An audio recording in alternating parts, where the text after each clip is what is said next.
Retour sur le plateau Equinoxoir, deuxième partie, c'est le débrief du journal, toujours en compagnie de Raphaël Edougo, René-Stéphane Goué et André-Marie Dibamou. Nous prenons tout de suite la direction de l'AE, on nous attend depuis longtemps. Boris Berthold, on va vous libérer, mais vous allez réagir sur les deux aspects. D'abord, le débrief, les présidents de club qui, vous avez sûrement suivi l'actualité hier, ils demandent que le bureau exécutif soit débarqué tout de suite.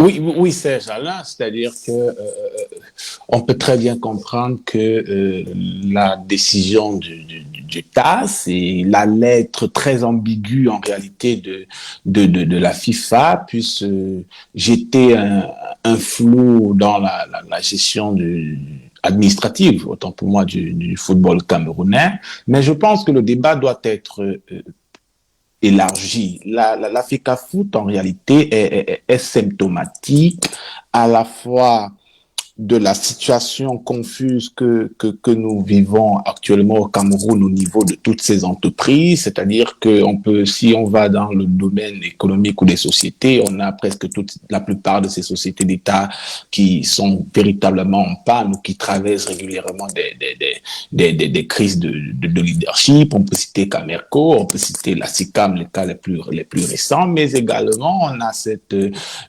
politisation massive de la gouvernance. Et là, la question du football en est l'illustration la plus parfaite, mais c'est également, il faut voir qu'il y a quand même une nécessité pour les acteurs, quels qu'ils soient, de respecter les textes, mais également de s'approprier la démocratie, parce que nous parlions de politique en réalité tout à l'heure, et on a souvent tendance à penser que la culture démocratique se joue uniquement au niveau des processus électoraux. Ce n'est pas vrai. La culture démocratique, c'est une manière de penser la gestion de la cité, de se représenter, la manière dont les individus doivent servir la République et servir l'intérêt général.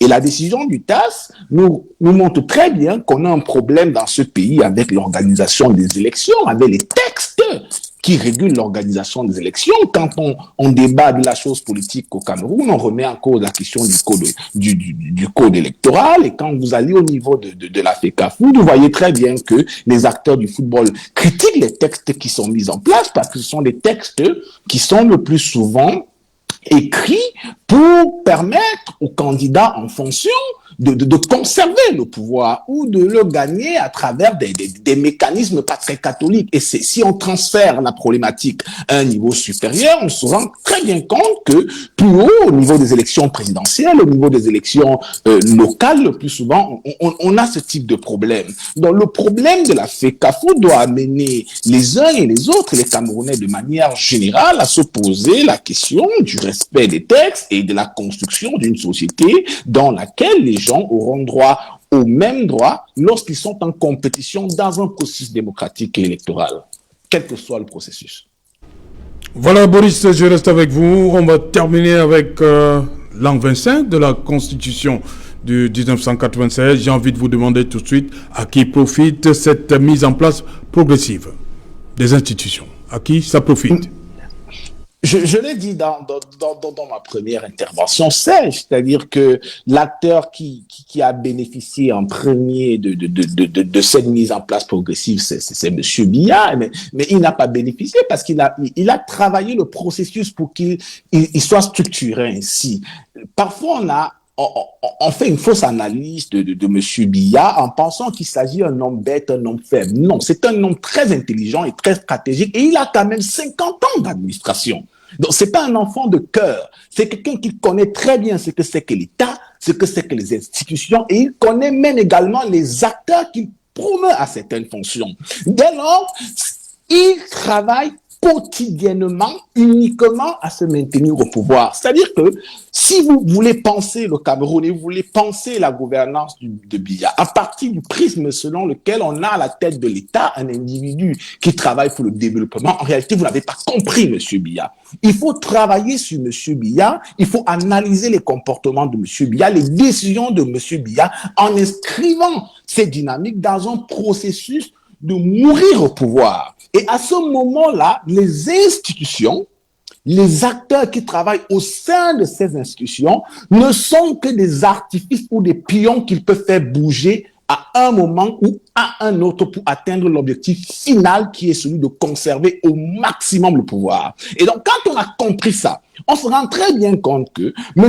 Biya ne peut pas mettre en place des institutions solides qui, à un moment donné, pourront être tentés à remettre en cause son pouvoir ou encore à freiner les mécanismes quotidiens de prébende, de vol, de corruption qui sont consubstantiels à son pouvoir. Donc, c'est lui qui est le principal gagnant, mais il n'y a pas que M. Biya. Maintenant, il a tout un système. Donc, il a maintenant autour de lui d'autres acteurs à qui la situation profite. Et n'oubliez pas que nous sommes dans une perspective de fin de règne. Et c'est essentiel également de commencer à penser aujourd'hui à la manière dont les acteurs se positionnent dans l'après-Biya, comment ils perçoivent la faiblesse des institutions et quels sont les calculs qu'ils peuvent avoir. Et quand vous voyez très bien les calculs qu'ils peuvent avoir, vous vous rendez très bien compte que la Haute Cour de justice ne peut pas être mise sur pied parce que beaucoup de ceux qui occupent certaines fonctions à la tête de l'État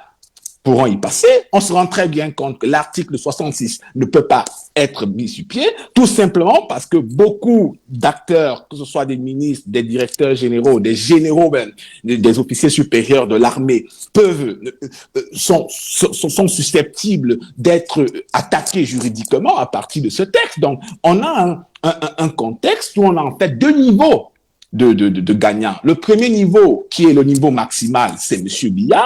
Et le second niveau, c'est tous ceux qui sont autour de M. Biya, qui travaillent à la consolidation de son système, à la survie de son système, tout simplement parce qu'ils profitent du système. Ok, merci Boris d'avoir été une fois de plus avec nous à cette édition. Bonne soirée à vous du côté de La Haye, aux Pays-Bas. Bonne soirée. À très bientôt Boris. Merci pour l'invitation. Voilà, on revient donc. Pour commencer par ces présidents de club qui ont décidé de remettre ça, et ils ne faisaient que respecter, honorer rendez-vous. On leur a dit hier, un des vice-présidents leur a dit hier que le président Seydou Mbombo Douya devait être là aujourd'hui, 17h. Je commence par vous, Raphaël Ndougou. L'affaire de la FECAFOOT, c'est là où j'ai bien envie de dire, est-ce que M. Iya allait en prison avec la FECAFOOT? Pourquoi je le dis? Parce que depuis qu'il a été arrêté, au regard de ce qui, ou le communiqué, ou la décision du TAS, ou tout ce que vous imaginez, d'ailleurs, je n'aime pas parler de football, hein, tout ce que vous imaginez, les institutions qui utilisent cette affaire-là hors d'ici, on nous ramène dans l'Assemblée Générale de 2009. Pourtant, ça a rejeté ça. Voici, si c'est le cas, je ne sais pas, mais tout non, le monde, on a rejeté. Ceux qui tirent les ficelles dans l'ombre veulent qu'on rentre dans l'Assemblée Générale de 2009.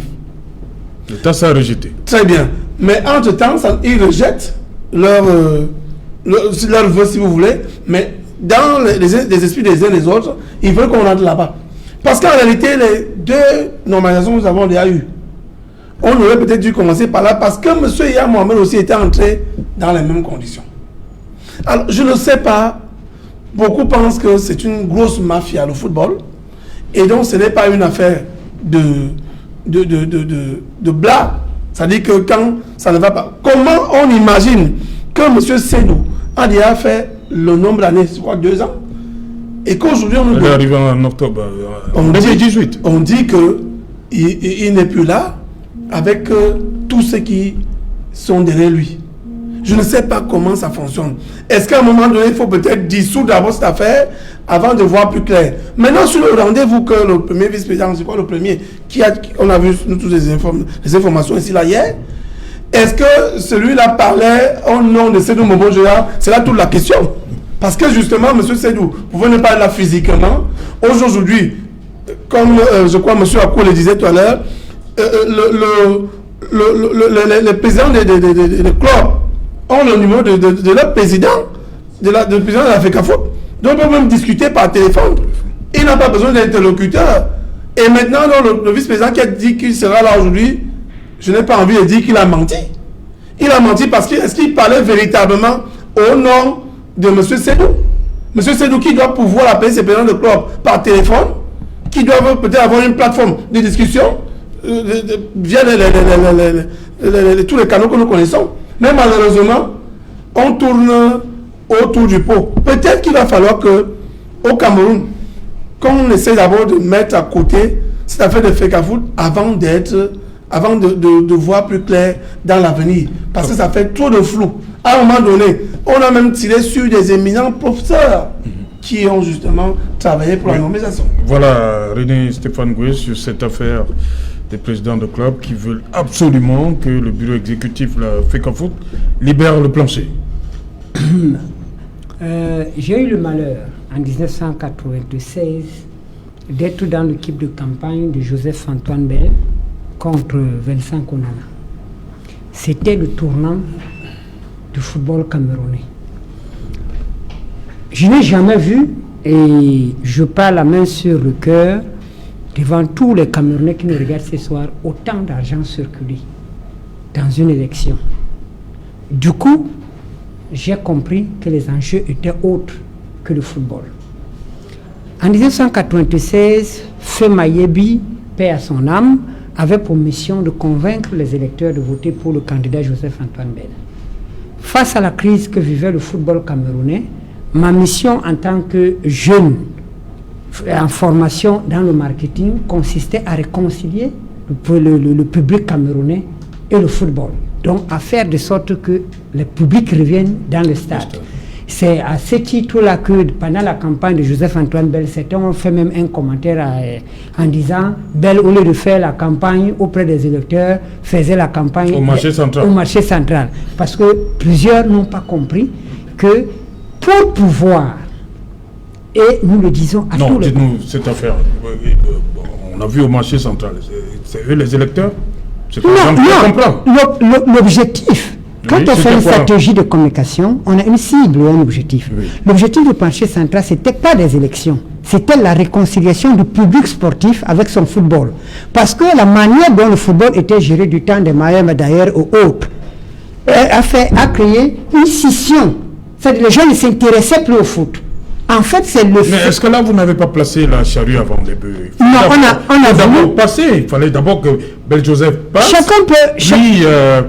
la priorité, c'était les électeurs. En matière de stratégie, oui, chacun peut adopter sa position. Oui. Nous pensions que le temps était en notre défaveur. Un mandat électif dans une institution de football, c'est 4 ans. Et en 4 ans, vous n'avez pas le temps de bâtir. Donc, pour nous, il était question d'activer les deux leviers. Okay. Le levier de l'électorat et le levier du public. Moi, ce que je voudrais dire ici par rapport à ce qui se passe jusqu'à ce jour au sein de la FECAFOOT, c'est qu'en réalité, les problèmes de football sont relégués au second plan. Si vous voyez la dernière élection, qu'est-ce qui a alimenté les élections à la FECAFOOT? C'est toujours un fait divers. Monsieur Bell, dont on fait croire qu'il n'a pas le droit d'être candidat parce que les dirigeants de ce pays n'ont pas besoin de lui. Et on lui proposait, selon ses dires, un saboteur qu'on lui donnerait un poste de directeur technique. Parallèlement à cette déclaration, Samuel Eto'o a fait une décision contraire. Et tout indiquait que le mécanisme d'élection au sein de la FECAFOOT n'était pas une affaire d'électeurs ou de football. C'était d'autres enjeux ailleurs que sur le terrain. Oui. Et je disais en offre à Michel fait tout à l'heure que quel que soit le prisme par lequel on prend la situation de Cameroun, quelle que soit la fédération, quelle que soit l'institution. Il faut d'abord la réconciliation. Au-delà de la réconciliation, il faut des enjeux. On va revenir tout à l'heure sur la Constitution, je dirais mon point de vue. Mais rapidement, parce que le fait d'être là. Oui, franchement, pour qu'on revienne au foot, il faut d'autres acteurs et une autre méthodologie. Okay. J'ai vu au Hilton un responsable de la FIFA dire à un joueur comme Oman Biyik qui a défendu le drapeau du Cameroun, tu n'as pas le droit d'accéder à la salle où on parle de football camerounais. J'en avais la chair froide. C'est tout vous dire que le football aujourd'hui n'est pas une affaire d'acteurs de foot, c'est pour d'autres enjeux. Et c'est pour ça qu'on peut vivre le scénario actuel. André-Marie Dibamou, ce spectacle-là du côté de Tinga, Qu'est-ce qui vous inspire comme commentaire? Un spectacle malheureux alors que nous sommes en train de célébrer le football. J'avais la faiblesse de me poser la question du timing. Quel timing? Vous pensez que c'est bien construit, bien huilé? Déjà ça le timing la veille de la décision. Du match d'ouverture. Ensuite, le timing de la marche, ou mieux de la visite de courtoisie à un président qui, de jure, ne serait plus président. Auquel cas, qui est-ce qu'ils vont rencontrer à l'Africa Foot si le président n'est plus juridiquement président? Donc, moi je dis qu'il y avait un peu de cynisme en réalité dans la démarche des présidents de clubs. Et je pense que les forces de maintien de l'ordre ont simplement voulu qu'il n'y ait pas une inférence sur la fête du football, la belle fête que nous sommes en train de célébrer avec les équipes nationales d'Afrique. Donc je pense que je ne sais pas quelles sont les charges qui seront retenues contre eux, mais sur le plan juridique, ils n'ont pratiquement rien à craindre. Il s'agit peut-être d'un attroupement, et les attroupements, c'est des choses qu'on peut régler avec un bon avocat. Donc, en réalité, c'est le commentaire que cela m'inspire. Je dirais simplement que le timing était très mal choisi pour ces présidents de club. Ils auraient pu attendre la fin de la compétition qui est en cours pour mener ce type de revendication. Le timing était mal choisi pour le TAS. Je ne sais pas quelles sont les forces endogènes qui se tiennent et peut-être ça s'entretienne. Donc en réalité, je pense qu'il y a un mauvais timing. Peut-être que voudrait-il, parce qu'on n'est pas très loin d'un sabotage en réalité sur la compétition qui sont en train d'être organisée, il faudrait que les enquêtes soient menées de ce côté-là. Alors pour le rififi ou bien les rififis à répétition qu'on a toujours eu en matière de football dans notre pays et des mallettes d'argent, d'ailleurs on ne s'en cache plus d'ailleurs pour le dire. En réalité c'est comme partout ailleurs, c'est-à-dire c'est une question c'est un management qui a échoué de ce côté-là, on le dit depuis 2009 en réalité, et qui parfois est à l'image des performances de nos équipes nationales qui essayent parfois de se distinguer avec d'ailleurs nous sommes champions d'Afrique, on le dit peut-être pas assez, le football, et aujourd'hui nous abritons un championnat après une crise mondiale sanitaire qui a bouleversé les économies les plus puissantes. Voilà, merci cher monsieur d'être venu, on me fait des grands signes, nous sommes arrivés au terme de cette édition. Merci Raphaël. Merci, c'est un retour. Merci René. Merci. Le débat il va continuer. Merci André-Marie Dibamou pour ce retour. Merci aux populations de Makénéné qui nous ont fait le plaisir de nous regarder. Ils m'ont demandé de le dire particulièrement. Makénéné, tout le Cameroun regarde cette édition des Kino Soirs.